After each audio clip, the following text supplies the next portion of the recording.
एक दिन सियाम जंगल की सैर पर निकला।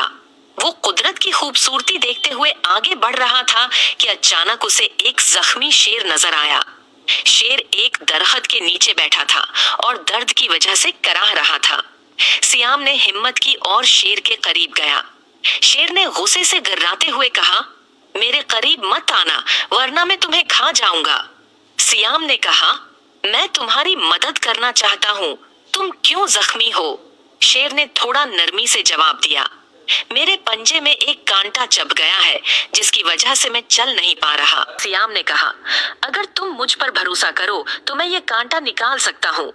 शेर ने थोड़ी देर सोचा और कहा, ठीक है, लेकिन अगर तुमने कुछ गलत किया तो तुम्हें नहीं छोड़ूंगा। सियाम ने अपने थैले से चिमटा निकाला और एहतियात से शेर के पंजे से कांटा निकाल दिया। शेर ने सुख का सांस लिया और कहा, तुम बहुत बहादुर और नेक दिल हो, मैं तुम्हारा शुक्रिया कैसे अदा करूं? इसी दौरान खरगोश, हिरन और बंदर भी वहां आ गए। खरगोश बोला, सियाम, तुमने शेर की मदद करके एक बड़ा कारनामा किया है। हिरन ने कहा, अब ये शेर हमें नहीं खाएगा क्योंकि ये तुम्हारा दोस्त बन गया है।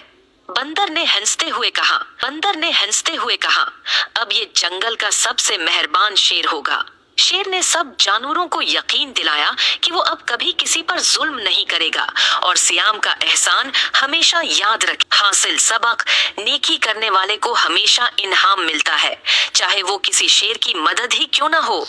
ऐसी मजीद कहानियां देखने और सुनने के लिए एम एस टीवी टीन चैनल को लाइक और फॉलो करें।